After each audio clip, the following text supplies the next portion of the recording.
Mais passons déjà à une deuxième définition, avec peut-être un petit générique de définition. Alors, on a fait tout à l'heure les musiques d'ascenseur, on pourrait faire peut-être les musiques mortuaires, peut-être. Oui, c'est ça, petite musique mortuaire.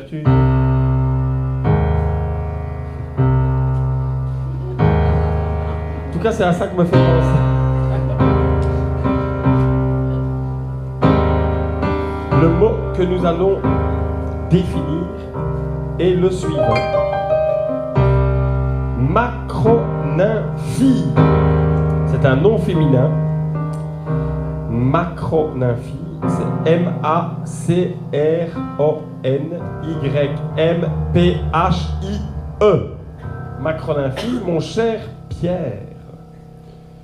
La macronymphie étudie l'appétit et l'exercice du pouvoir à travers les âges et les sexes. La lutte pour le pouvoir n'est pas seulement le fait des acteurs des sphères politiques ou économiques. La lutte pour le pouvoir se vit au quotidien dès que deux humains vivent ensemble.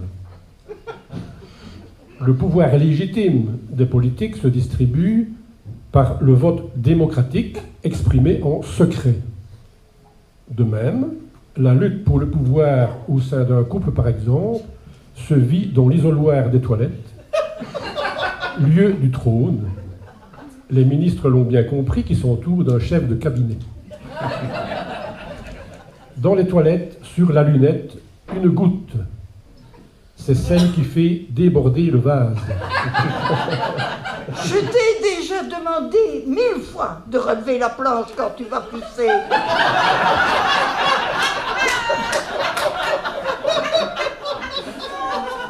Maintenant que les enfants sont partis, ils ne sont plus que deux. Difficile d'évoquer un autre coupable.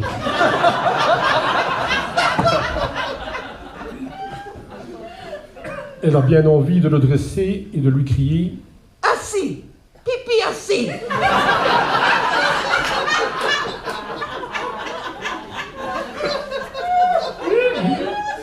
Il ne faut pas attendre longtemps pour qu'arrive une autre apostrophe. Quand tu as fini, tu pourrais au moins baisser la planche. Tantôt j'ai été vite et je me suis assis sur la faïence toute froide.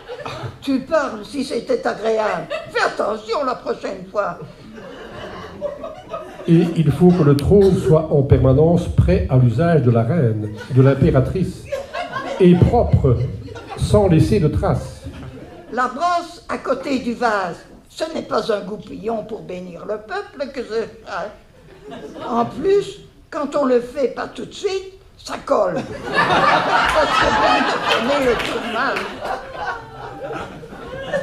Et sans laisser aucune trace.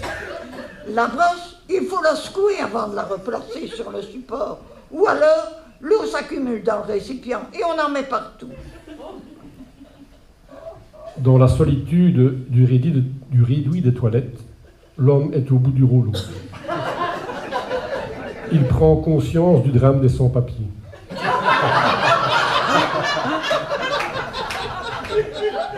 Le petit rouleau en carton gris, vide de papier, évoque pour lui le bricolage de ses enfants, et notamment les sujets de la crèche qu'a réalisé avec amour sa petite fille. « Tu sais, papy, j'ai fait de mon mieux pour que ce soit beau pour décorer ma maison, a-t-elle dit. Mais s'il oublie de placer un nouveau rouleau, c'est un nouveau drame. C'est toujours moi qui dois remettre le rouleau de papier sur le dérouleur. Tu pourrais y passer quand même de temps en temps. C'est un vrai problème de pouvoir.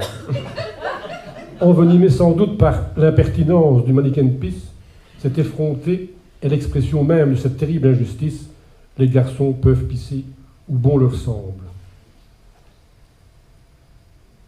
Après ces choses de la vie, je ne résiste pas à vous lire un conte que nous a envoyé un couple de Bienne-sous-Thouin. Il a désiré conserver l'anonymat. Cette nuit-là, le chat a réveillé l'homme. L'homme a pensé qu'on avait peut-être fermé la porte du hall en montant coucher et que du coup, le chat n'a plus accès à ses commodités. L'homme s'est levé. Il a refermé le lit pour qu'il garde sa chaleur. Il n'a pas allumé pour ne pas éveiller la femme parce qu'il l'aime. Le chat voit dans le noir, il n'a pas besoin de lumière. Et l'homme non plus, car il connaît bien la configuration des lieux. Il avance à tâtons, prend repère sur la commode, puis sur la garde-robe. L'homme descend. En effet, la porte du hall est bien fermée. Il l'ouvre pour que le chat puisse aller dans son bac, car le chat est propre. L'homme remonte se coucher. En passant devant la salle de bain, il se dit qu'un petit pipi de précaution pourrait lui accorder confort pour la fin de la nuit et le début de la matinée sans précipitation. Dans la pénombre, il ne se risque pas à viser le pot debout, il pisse assis. D'autant plus qu'il n'a qu'à retrousser le pan de sa robe de nuit. Dans un geste écologique d'économie d'eau, ce qui l'honore, et surtout pour ne pas éveiller par un bruit de cataracte la femme qu'il aime, il ne tire pas la chasse. Par contre, pour empêcher la diffusion désagréable de l'odeur forte d'une urine concentrée de la nuit, il ferme le couvercle. Puis, il regagne la chambre et s'allonge auprès de la femme qu'il aime. Quelque temps après, la femme est réveillée par un besoin impérieux et urgent de soulager sa vessie. Elle se précipite hors du lit.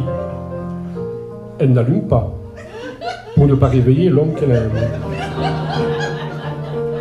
Un faible ray de lune éclaire son déplacement avant d'effleurer la sienne. Elle se présente au-dessus du vase.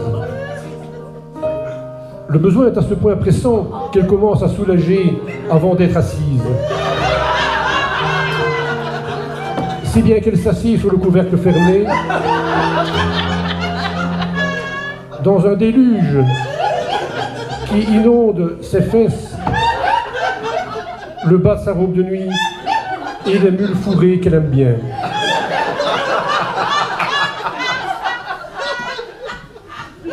Ce déluge n'a de comparable que le déluge de gros mots, d'imprécations et d'invectives dont elle inonde l'homme. Elle allume la lumière. Alors l'homme se réveille. Il demande « Pourquoi as-tu allumé ? Tu m'as réveillé.